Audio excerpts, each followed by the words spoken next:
Hey, Mom. Hey, welcome to your favorite podcast, Letters to an Imperfectly Perfect Mom.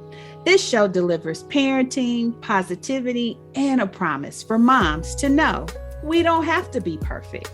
Each week, we want to inspire you to take what you hear, develop your knowledge, improve your habits, and boost your confidence. All of that is to help you be a successful mom for your children. Remember, it's okay to be imperfect, and that's exactly what makes you perfect. Now, here's your host, Coach Dina Michelle.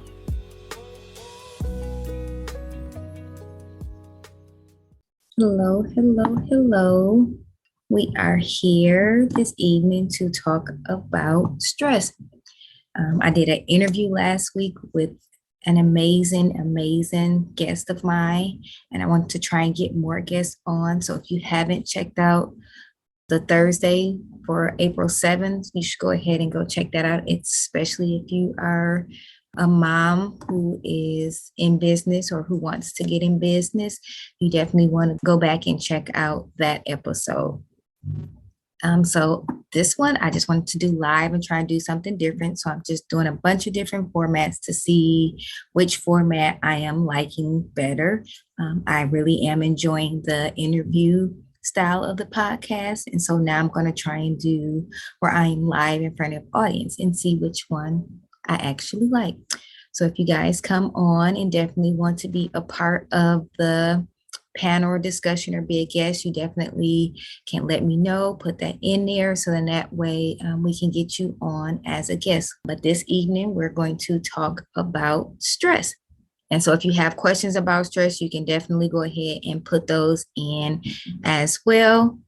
So what is stress? So a lot of us think stress is something to where we feel like we can't do anything or we're overly doing things. But stress really is just pretty much meeting demands of what we're going through today. And if it puts us in a situation where, we're kind of uncomfortable in pretty much our day-to-day lives. So right now at this point, especially with the pandemic and everything that is happening right now, everyone pretty much is dealing with stress. And I brought it upon myself, especially with the title of this episode, that, stress, it's a part of life, the good or bad. So we just need to make sure that we are pretty much managing our stress and handling our stress. And it's what we do with our stress, which is the big focus. So we need to make sure that we're focusing on things that we can't control instead of the things that we can't control. So stress, again, is found in different areas in our lives. If you have some areas in your life that you want to put in the chat, you definitely can put those in as well. But some things that I know I deal with as far as stress, and a lot of the other moms who I have talked to who's dealing with stress, again, most of us are the head of our household. So we're the one who's making all the decisions, doing everything for our family. So that adds that pressure of, all the decision making falls on your shoulders. A lot of us have more than one child and they are in different age range. So it's the different factors of dealing with that brings on stress, where this child acts different than this child, and not one child is the same. They all act completely different. So again, those another thing. And then, some of us have teenagers. So we're dealing with the stress of a teenager and having them out there and trying to become an adult and making decisions for themselves, thinking they're grown before their time. And so that then adds on more stress. And then some of us have little ones where we're trying to have to, get sleep whenever we can, because this little one is waking us up in the middle of the night and we're not getting enough sleep. Or some of us have that in between ages where, they're not old enough to be at home by themselves, and they're not able, where we have to do everything for themselves, but they're in the middle and, trying to find childcare for them, listening to the things that they need in their own time. So that can also add a lot of stress onto us. So a lot of other us deal like, the lack of alone time. Again, if you have a large household, you never being able to find alone time. And I remember a lot of times, a lot of moms go and hide in the bathroom and trying to close the door just so that they can possibly get that alone time. But that's still not alone time. the kids still come knock on the door, try and get in. So that is still not alone time. A lot of us also deal with feeling the need again of trying to get everything done all at the same time. So that adds on stress to where we feel like we need to get it all done. In actuality, there are some things that we probably could delegate to other people. There are some things that we possibly cannot even do altogether, or there could have been some things on there that we should have said no to in the beginning and not even took on those tasks on ourselves. And then if you guys are a lot like me, you're juggling a work life, business life balance, and you're the primary caretaker. You're the primary parent. You're the one who's doing it all. And so then trying to juggle between that. So then you're trying to handle the time, managing your time, getting things together, trying to find a support system to help you to get all that together, trying to figure out, if your job is going to let you off to go to this event, which event you can go to, which event can you take off to.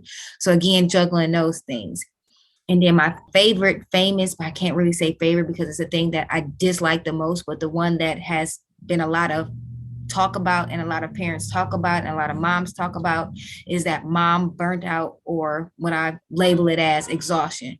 So it gets to the point where you are completely burnt out, unable to do anything. You're just overly exhausted, not able to make time for anything, where you just physically take on all of the negative feelings and symptoms of stress, where you're tired, you're weak, you're fatigued, you're having palpitations, possibly, you're losing weight, you're losing your hair. So that's pretty much where you get to the point where it's burnout. So it's where the stress has such a negative effect on your body that it affects you physically, mentally, and you're unable to handle anything. And a lot of the things that you would do to manage your stress is no longer working because you're beyond that point of you're physically or mentally being able to relieve the stress or manage the stress yourself.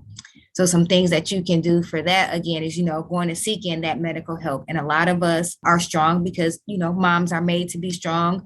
We're able to take care of other people and ourselves. But when we get to this point, the first thing we need to do is admit that we are in that exhaustion, that mom burnout, to where we need to go and get some help, either talking to a healthcare professional as far as a physician goes, or even talking to someone in the mental health field, like a therapist, a psychologist, so that way they're able to help you with medical techniques as well. So that way you can get to a place where then you are back stable enough that you are able to manage your stress with some of the other stress management techniques.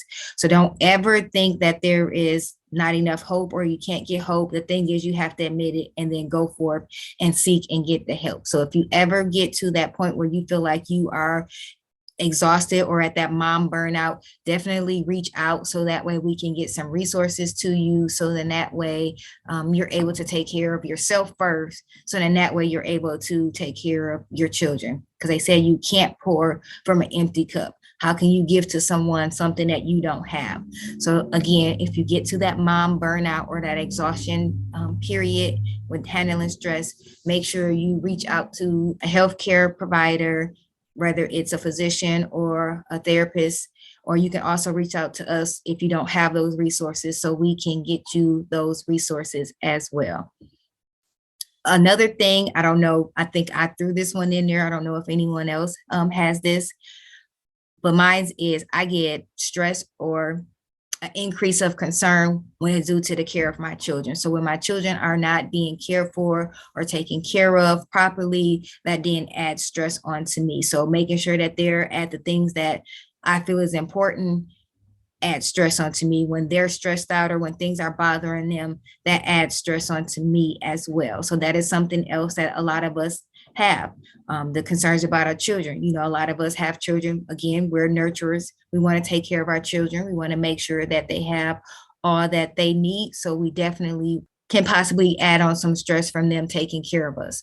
So with that, we definitely can take time to make sure that the children are learning how to manage stress themselves. So the stress management techniques that you have or that we can talk about, you can also show them. So in that way, when they're stressed out, that they're able to take care of themselves as well. And then helping them to be able to, especially the older ones, to be able to tend to some things themselves and help out with smaller ones. So then that way it takes away some of the stress on you and as well as the little ones, making sure that you have a support system if you only have little ones. I remember when my children were 1, 3, and 4, like, they're all small. They're not able to cook for themselves or take care of themselves. So I began to build my village and my support system to help me out. So then that way I had less worry and care about my children as they were smaller. So I knew who was babysitting them. I started my own family childcare just so that I knew who was taking care of my children. I hired them. And then when I did possibly have to put them in a daycare,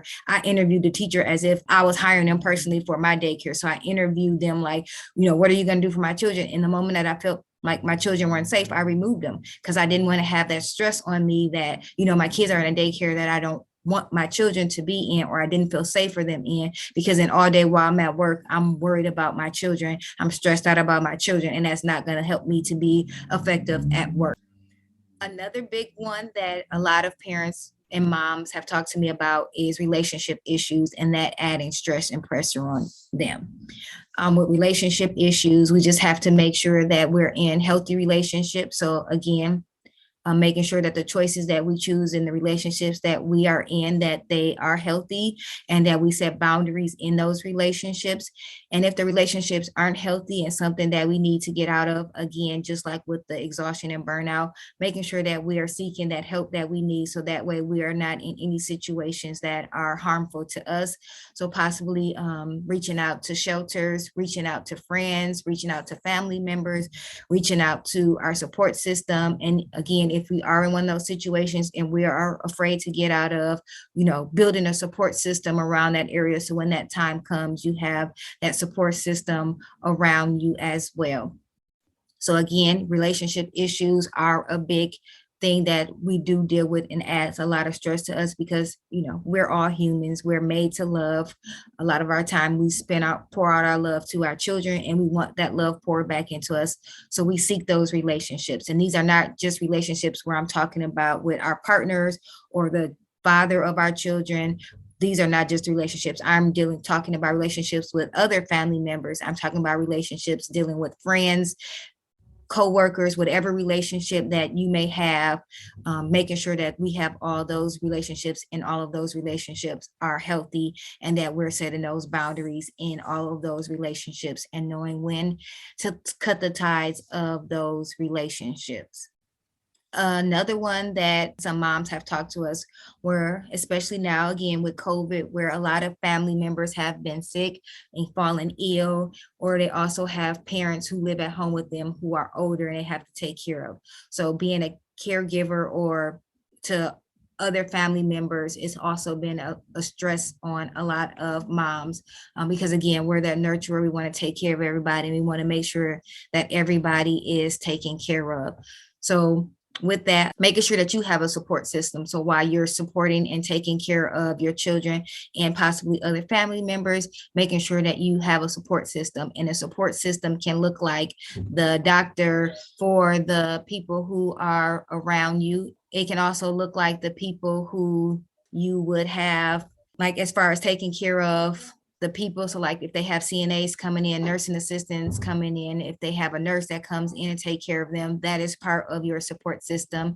And if those people are needed, putting those people in place to get those people in there so that way they are able to help you and you have that support system. Another thing that you can do or to help you to build your support system is other family members who could possibly come in and not necessarily take care of your children or the family member, but just come in and possibly like give you, a mental break, come in there and take your mind off some of the things, possibly cook a meal, bring you meals and do things of that nature.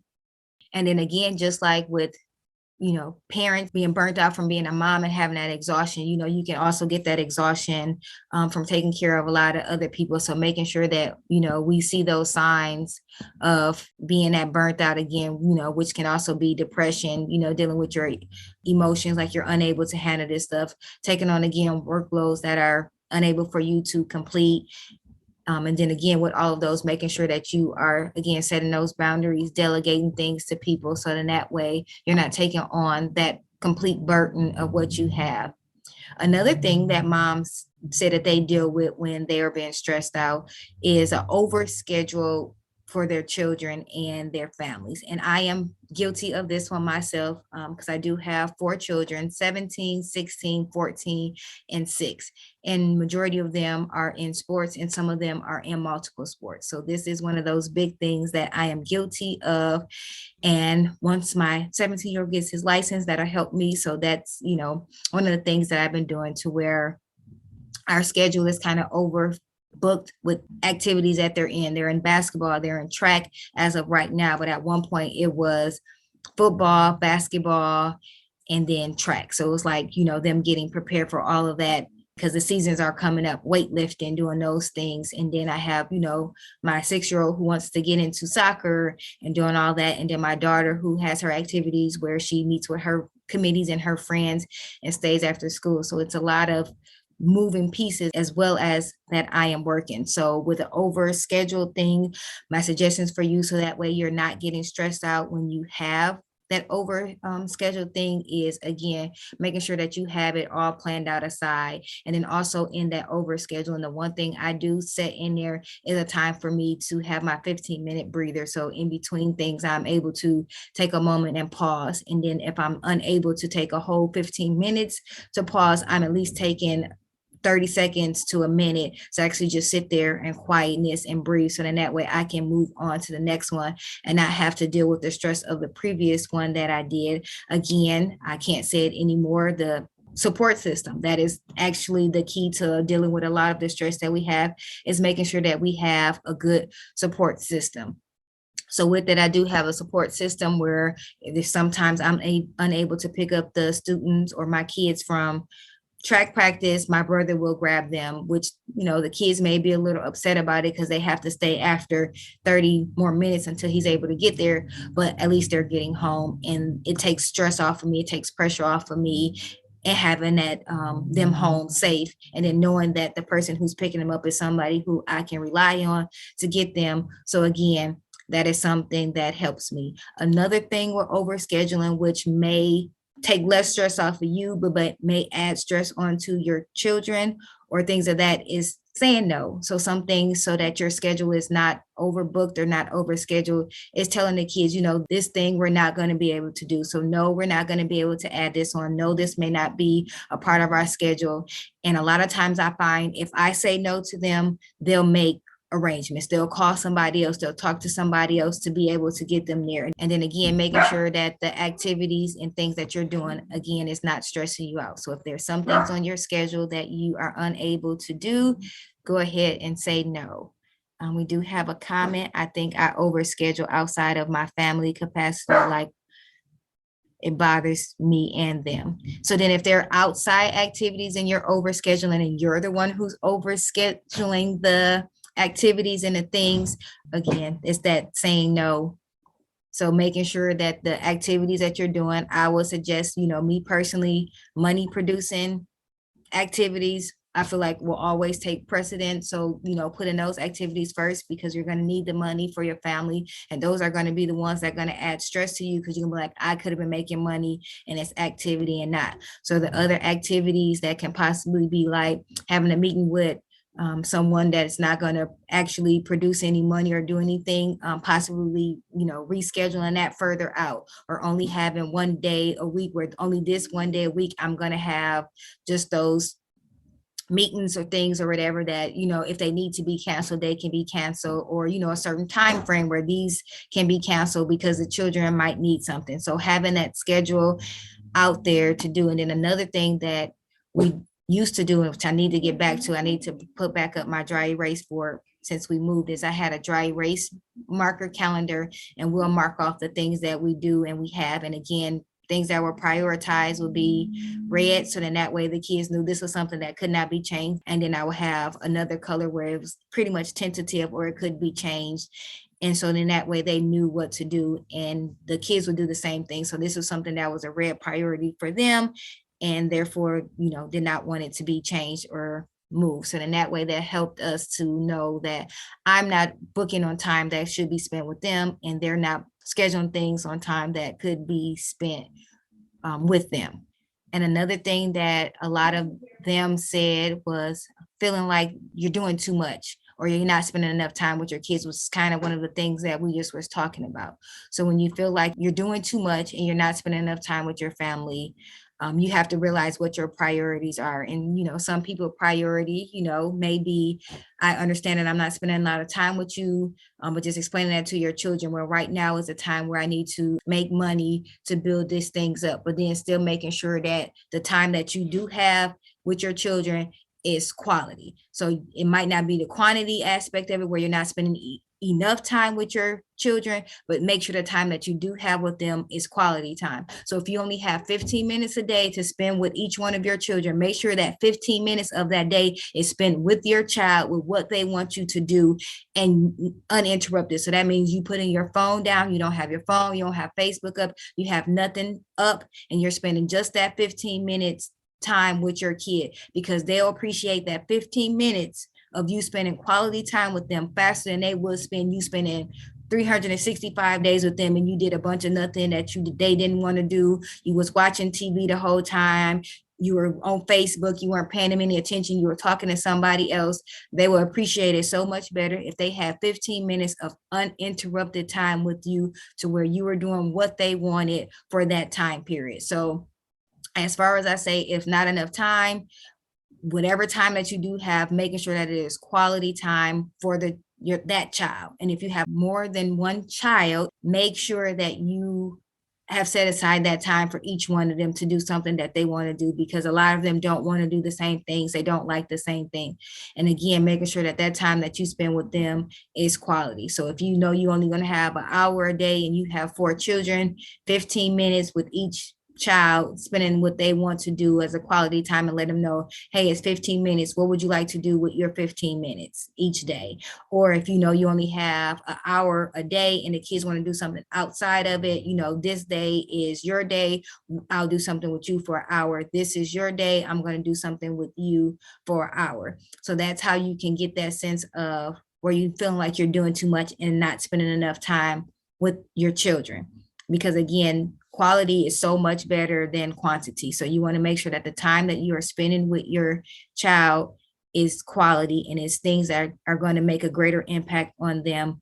And another thing that a lot of moms come to me about and talk to me about is social media comparison to other moms. And I believe if they're still on here, this was one of the things that me and a couple of moms actually discussed, to where we have to close our minds to Facebook, because we don't know what's on here is actually true and what's not. People post pictures of things that they do, and we watch movies and we see it all on movies all the time, to where, people pose for pictures, people make their kids smile for pictures, people make their kids even smile for a video, reality TV shows where they can keep up this facade for a long time. So we need to stop comparing ourselves to other moms on social media, because the things that they post on there is things that they want to post on there. They're not posting the fact that probably 2 minutes ago their hair was all over their head. They don't post that right after this video shoot everybody left and went their own separate ways and did not talk to anybody. So we just want to make sure that we're staying true to ourselves, and again, whatever we're doing, making sure that we're doing it in excellence and with quality. So then that way we know that we are actually doing what we're supposed to do for our children, because our children need something different than that family needs, and those children over there need. That mom is dealing with a whole lot more stuff than we are. That mom may have a higher level of dealing with stress. That mom may have an excellent level or management system for her stress. And that mom may, again, just be posing just for the pictures to make it look nice, to make it seem like she's just great mom. And that's why, again, I created this podcast, Imperfectly Perfect Mom, to let you know that it's okay to be perfect, because that's what's going to make you the perfect mom for your children. So stop looking for those who are on Facebook, who's on Instagram, who's on Snapchat, who's on all these other social media platforms, just posting all these wonderful pictures. Just like with any picture, the pictures are posed. Pat those moms on the back who put that picture up there of her looking like, I don't know what I'm doing. And, I'm still going to take this picture. Her kids is having a tantrum and she's in the middle of the grocery store, like, help. Like, let's pat those moms on the back, because those are the moms that are actually showing the reality of what's happening in their home.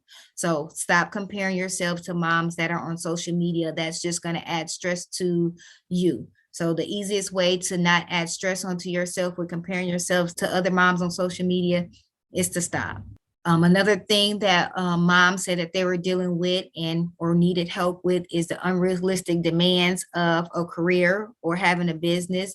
Again, if you're looking for some of the tricks and trades and tips about handling the business aspect of it, you can go to the one podcast that aired on April 7th, 2022. You can go to that podcast, or Maria Vincent talked to us about, meeting some of those demands and unrealistic expectations, and what are some of the things that she did. So go back and check out that podcast, so that way you can get some of those as far as business goes.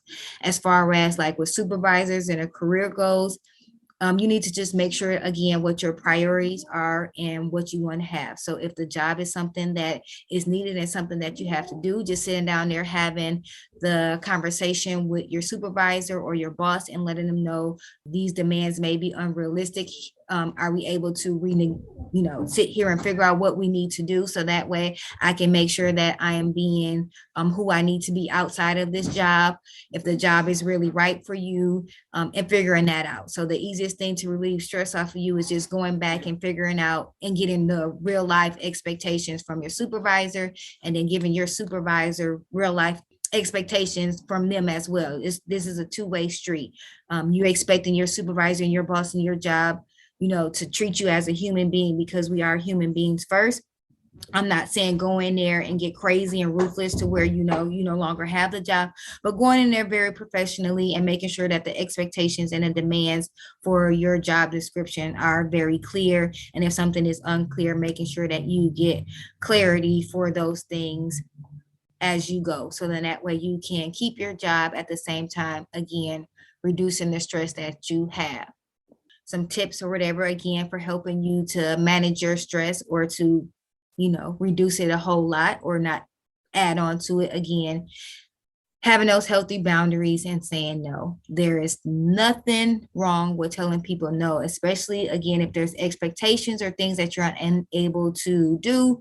Saying no is definitely going to be one of those things. It takes a load off of you. And the taking a load off of you is actually just by not putting that load on you. You feel that stress when you take on some task, that especially a task that you did not want to do, or you knew from the beginning you were unable to do. So again, if you're unsure about if it's something that you want to do and you want to think about it, it's okay to tell somebody, even, I'm going to say no for now. I'll go think about it and I'll let you know if I change my mind. So then that way you're, going to take the time to actually think about it if it's something that you're going to do, and then you can go back and actually tell them no, or change your mind and decide that it was something that you can do. So again, if you immediately say no, it takes a mental load off you, and then it takes the load off you, and the stress is not added on there.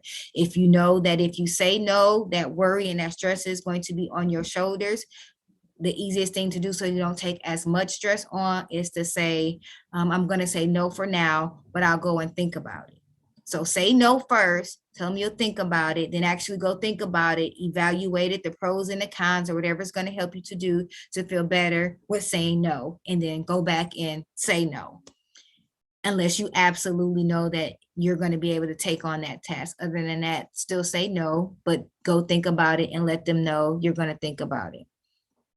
Another big thing that I like to teach in my hashtag Love My Life series is identifying those stressful activities, those what I like to call mental busters, those things that drain you, the toxic people, all those things. So anything that causes stress, you want to identify those. So what I would like to do, and what I would do, is start a journal, and anything during that day that caused me stress, I will write that activity down. So then I know, okay, to stay away from this activity or come to this activity in a different way, so it doesn't add stress onto me. So again, finding an easier way. So one of the things that used to add stress on me was planning for my week. So I normally would plan out my week on Sunday, and like, this is what I'm gonna do, this is what I'm gonna do, and I would plan it all out. But on Sundays where I wanted to rest, I'm sitting here pulling out this planner and I'm planning my whole week out, and it just was real crazy because I'm spending like an hour or two planning it out, when throughout the week it'll change and it will alter, and I will never figure out the schedule. So that became stressful for me on Sunday nights when I need to be relaxing, knowing I was going to have a busy week ahead of me. I just added stress onto myself by figuring Sunday night, I'm going to just sit here and just do this schedule. So then I changed it because I knew that that was bothering me, where on Sundays I will always be like, man, I'm sitting here doing this schedule. And that was an activity that caused stress to me. So I took it away on Sundays to where now at the end of each day, I just plan the next day, or whatever activities that or events or tasks that was given to me, I will then add them to whatever day that they was. So instead of me sitting there spending hours and hours and hours on Sunday, I will spend like 5 minutes, 10 minutes on that night, putting it in the schedule for the next day. Because I do have a physical calendar, one for work, one for personal. And then I also would add it to my phone. So I had it in two places. So just in case my phone died, I did had a hard copy. So I did do it two places. And I found for myself that did not add stress. Because at first I thought like maybe that was a stressor because I'm adding it on my phone. I'm adding it on this hard planner. Maybe that's why it's causing me so much stress. And then it come to find out it wasn't the two different places that was causing me stress. It was the amount of time I was spending in one time putting all this stuff in for the whole week. And then, oh, did I forget something? Did I do something? Did I forget it? But it's more having that, again, like I said, that quality time was spending putting this planner in versus this long drawn out time. So that's an example of an activity that may cause you stress. So it can be something as simple as something that you thought would be stressless and it became stressless. So again, my suggestion, writing a journal, keeping it daily of things that cause you stress throughout the day. So then that way you can figure to take that out or modify it. Another suggestion that I found on a website, which I'm probably going to test out because this is something that I've never done, is have like a mom do not disturb sign. So, we have one at work where you put it on there, but possibly having one at home. So then you have this sign. So when you're possibly doing your live or recording for your podcast, you can put this sign on there that says do not disturb, and then letting the children know, or even if you have younger kids, you can put the red light, green light, yellow light, and teach them that. And it can be a red light to where they stop and they know not to come. And then that quiet time then gives you that time. So again, when you don't have that alone time, when you feel like you don't have that alone time, you can get that alone time by having this sign up. And it can be something, like I said, it can start off for 1 minute, it can be 2 minutes, 5 minutes, or it can go as long as an hour a day, which is ultimately would be the goal is, being able to have that alone time for an hour to yourself. You can have it where it's towards the end of the day when everybody should be in bed and calm down. And that way they know, even if they wake up and they're not supposed to, oh, mommy has that sign up, do not disturb. It can be if you're a stay-at-home mom and your kids are homeschooling. It can be during, nap time, quiet time, a time when they should be reading. So just making sure when you plan this time out that it is at a time to where your kids are situated, they have everything that they need, they're fed, they're not tired, they're not hungry, they're not bothered. So in that way, that can actually be some uninterrupted time. So making sure that you have that, and then having that visual cue is what they said is what's supposed to help, because then they know, oh, this means not to come in here, versus them coming in there interrupting it and you just saying, oh, I'm on my quiet time, or I'm on my alone time. This sign will help them to know, oh, time to turn around and leave her alone until the sign is down. Another thing that we can do to help to reduce and monitor our stress is finding other moms who feel the way we feel.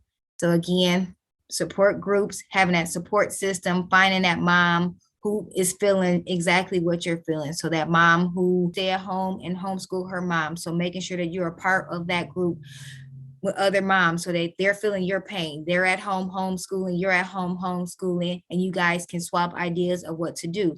I always heard that saying, 2 heads are better than one. So definitely get into a group with other homeschooling moms. If you're a working mom, get into a group with another working moms, which may not be a whole big group where you guys get together and have a real sit down meeting. It could be a text group where, what did you do about this? I have to do this. I have to do that. What are you doing? So again, getting those ideas of what you can do.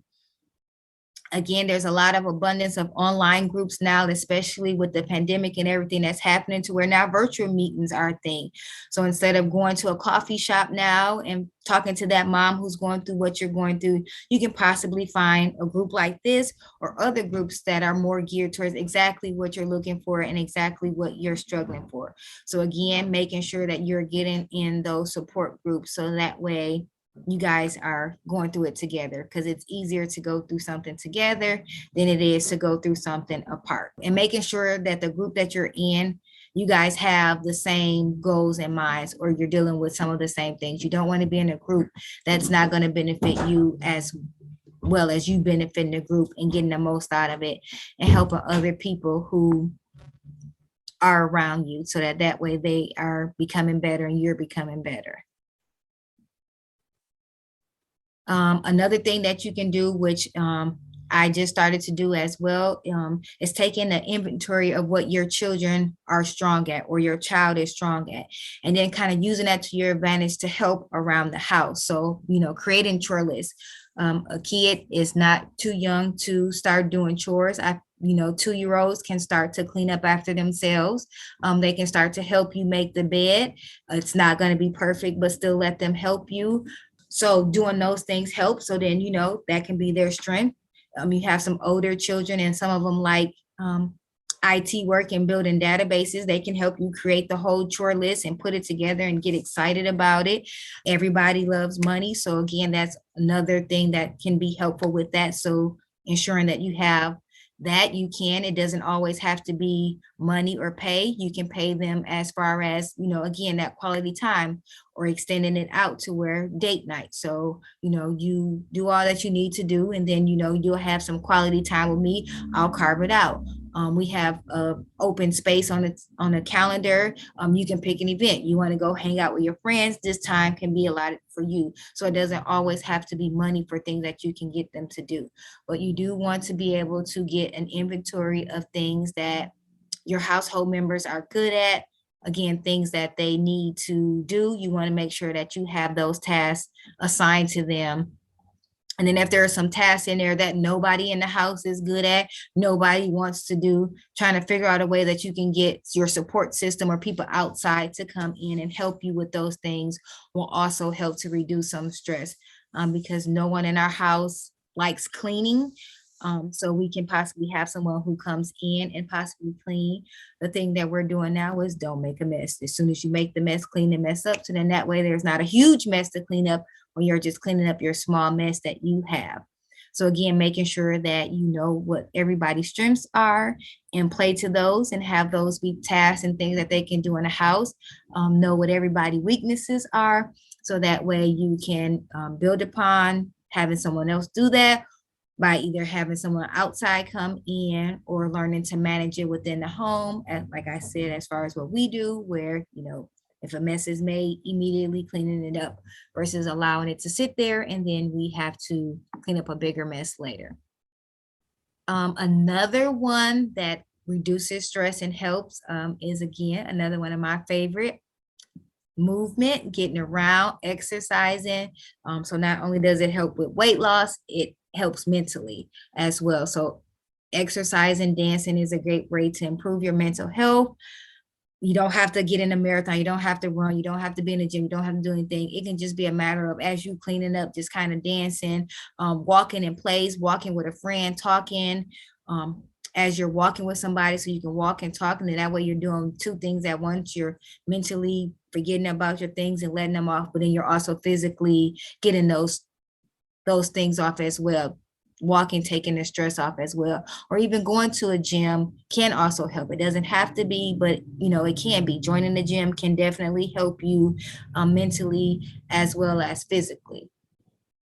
So again, something as simple as dancing in your home, turning on some music and dancing, going to a gym, walking, and you can even walk with a friend. So getting movement and moving around is definitely one of the things that can help to reduce stress. So it's not only good for you physically, but it's also great for you mentally. They do have other things that you, again, can do to reduce stress. So getting some mindfulness like meditation, yoga, things of that nature, which mentally takes stress off of you as well. So getting a part of those, doing those things. And then the biggest thing about mindfulness that a lot of us don't think about, and I also say this in my hashtag love life course, is getting proper rest. So that is probably one of the biggest things that we can do for our mind and our body, is making sure that we are getting proper rest. So trying to rest whenever you can, especially if you have a little one.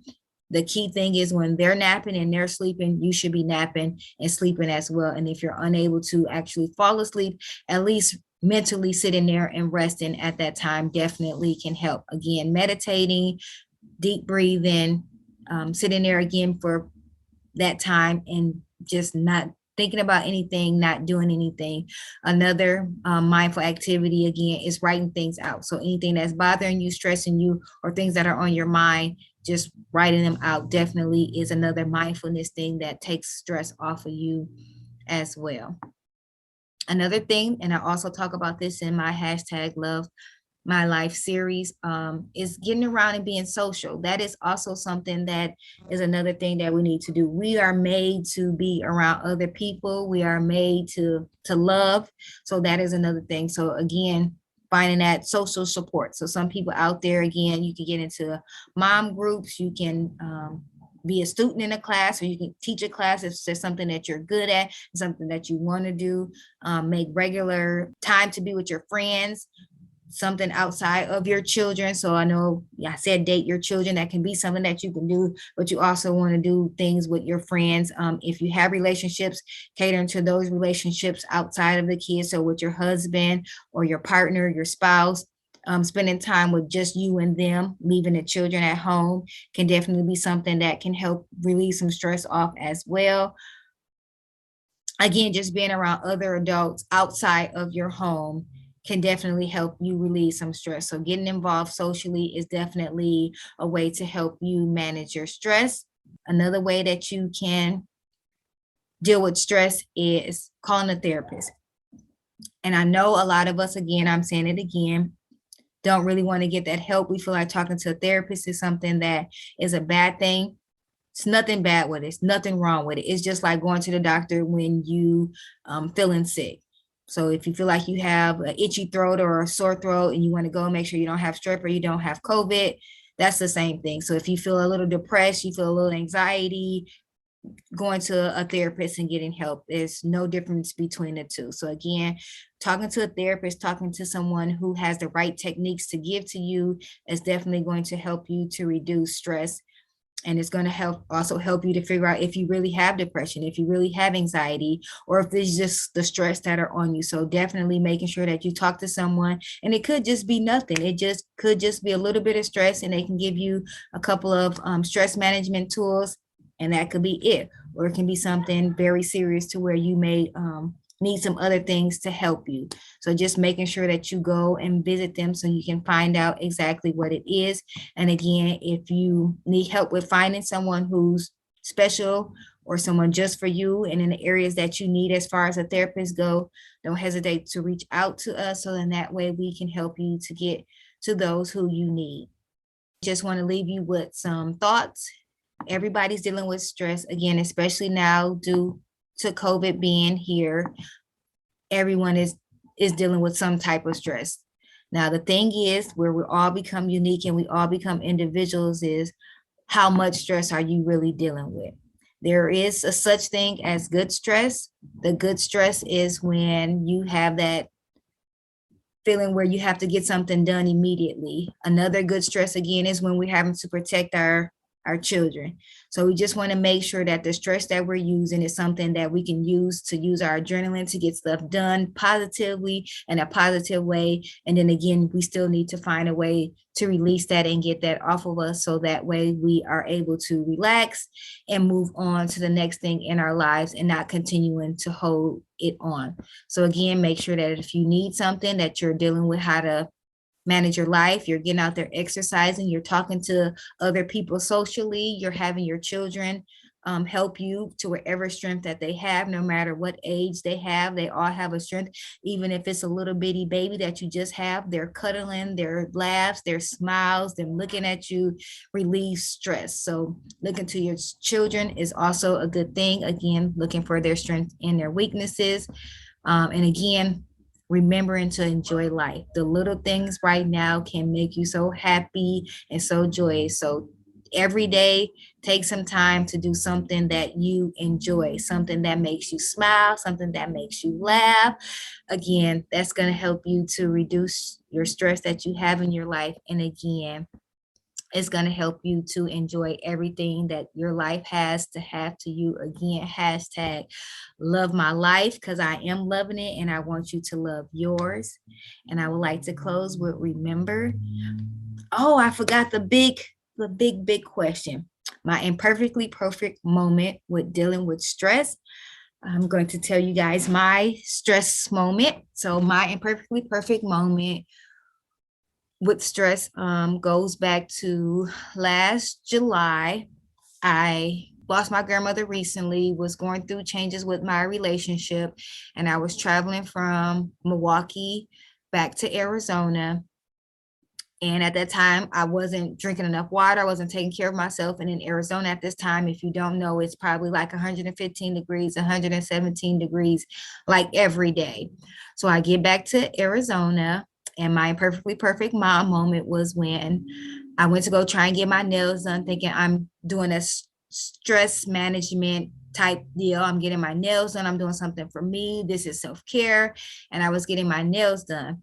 And so I wanted to have the guy to take my nails off, and he dug into my nail bed.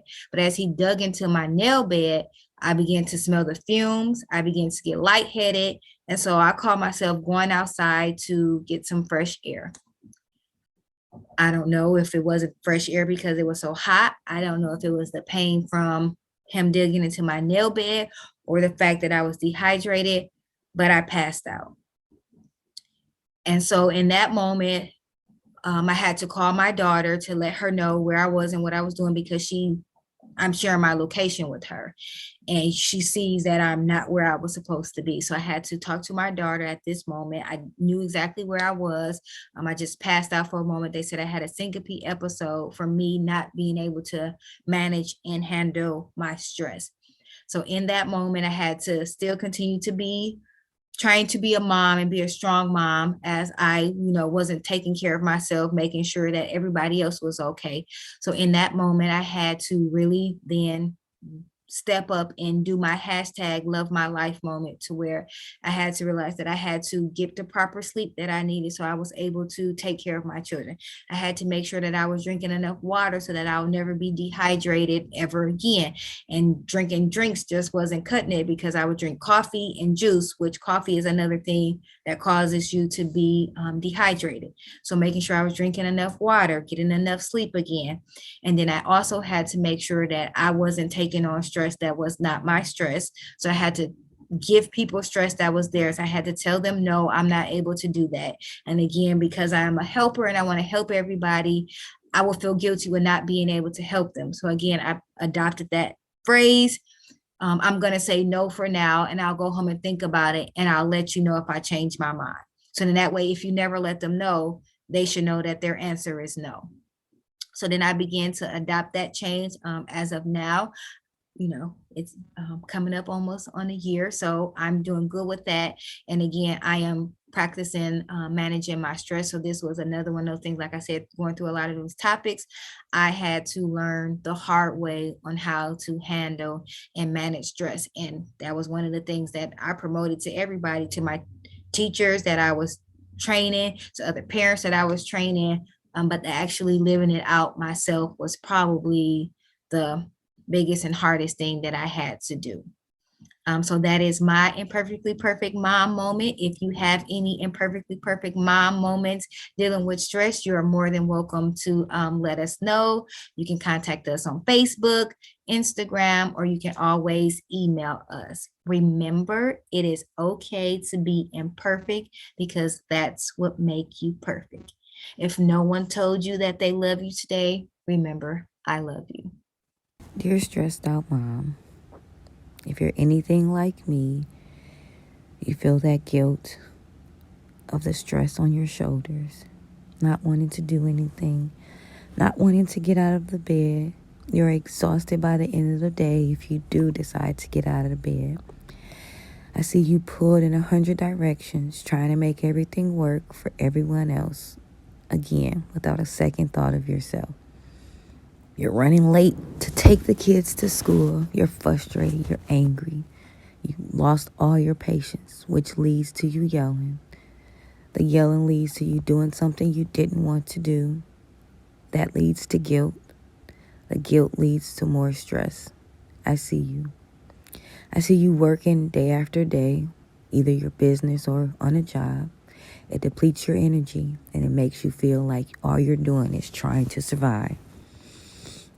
So, stressed out moms, what do we do to take care of ourselves, to relieve some of that stress so that we are better for our children and most importantly, for ourselves? Here's some things that we can do. We can take 5 minutes in between every activity, between every transition, and just pause and breathe and realize all of the great things that we have been doing. We can also take 10 minutes at the beginning of the day or the end of the day and write in a journal. There's no rule. Just write anything that's in your mind. Write it on paper. You can pick a song to sing, a song to dance off of. You can go for a walk, or you can just sit outside and breathe in the fresh air.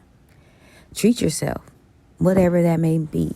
Not something too big that you'll feel guilty about, but something small like buying yourself that cup of coffee, eating some chocolate, or just saying no.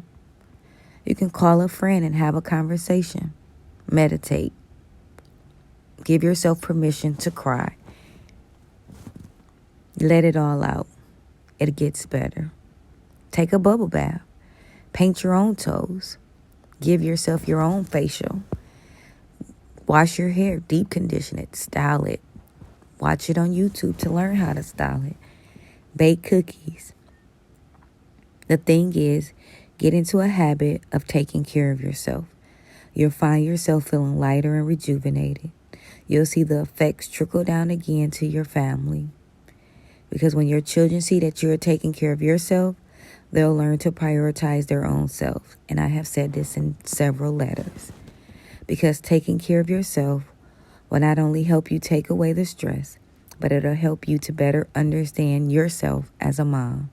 The truth is, being a mom is hard, and we're all doing our best. You are a mom of those awesome and amazing children. And sometimes stress gets the best of us.